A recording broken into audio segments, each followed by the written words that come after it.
The restaurant buzzed with Friday night chatter, wine glasses clinking, couples leaning in close. But at a corner table, sat stiffly, tugging at the hem of her thrift store dress. She wasn't supposed to be here. Her co-workers had set her up on this blind date as a joke. They whispered in the office that Emma, quiet, plain always eating lunch alone, would never catch a man's eye. So they told her someone wanted to meet her. She believed them. And now, here she was. Alone. Minutes passed. Waiters came and went. Her date never showed. She felt the humiliation rising in her chest, hot and crushing. She wanted to disappear, but then a little voice broke through the noise. "Hi, is this seat taken?" Emma looked up. A girl, maybe 8 years old, stood beside her holding a teddy bear. Behind her was a tall man in a crisp suit, pausing mid-step. His presence radiated quiet authority, yet his eyes softened as they met hers. The man knelt to the girl's height. "Sweetheart, I don't think this is our table." The girl shook her head. "But Daddy, she looks lonely. Can we sit with her?" Emma blinked, startled. The man hesitated, then turned to her. "I'm sorry about this. My daughter is persistent. May we join you just for a few minutes?" Emma managed a nod. Her throat was tight. They sat, and just like that, the awkward emptiness vanished. The little girl Lily chatted freely about school, her favorite books, how she missed her mom. Emma found herself smiling, laughing even, as Lily's innocent warmth filled the space. The man finally introduced himself. David Carter. Emma nearly choked on her water. The name was familiar. He was the CEO of a tech company everyone in town admired, known for building it from scratch after his wife passed away. But here, he wasn't the CEO. He was just a dad, gently cutting his daughter's food, listening with patience, and every now and then glancing at Emma as if he was trying to figure her out.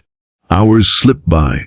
For the first time in years, Emma forgot what it felt like to be the butt of a joke. She wasn't invisible. She mattered. And then, just as dessert arrived, the co-workers who had set her up walked in. They spotted her at the table with David Carter, and froze.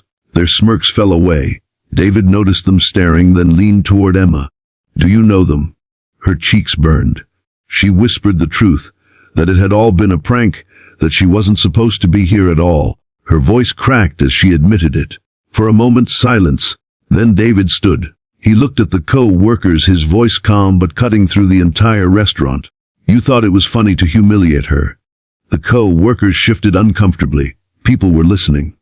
David placed a steady hand on Emma's shoulder. "Well, let me be very clear. The only foolish thing here is thinking a woman like her isn't worth the world." Then, before Emma could react, he knelt. Right there, in front of everyone, not with a ring, not with rehearsed words, but with something far more powerful. "Emma," he said, "I don't know you fully yet, but I know what I see tonight.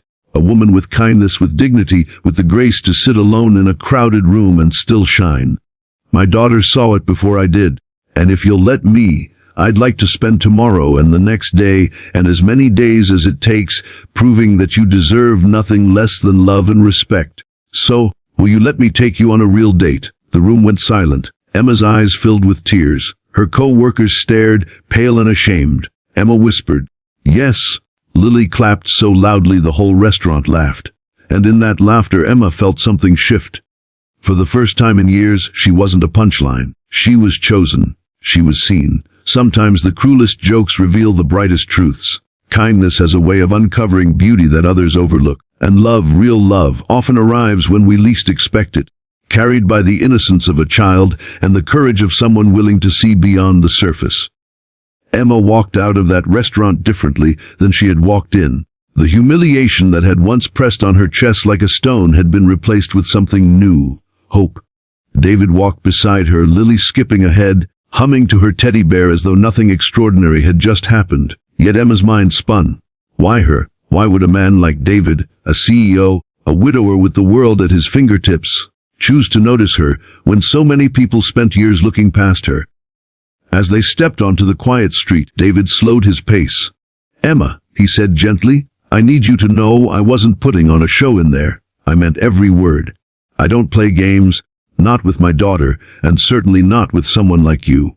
Emma's throat tightened again, but this time with gratitude. She nodded. I believe you." For weeks after that night, David kept his word. He showed up at the small coffee shop near Emma's office. He invited her to Lily's soccer games. He introduced her to people in his circle, not as someone he was getting to know, but as someone special. Emma, who had always felt invisible, suddenly found herself being seen not for her clothes, not for her status, but for her heart.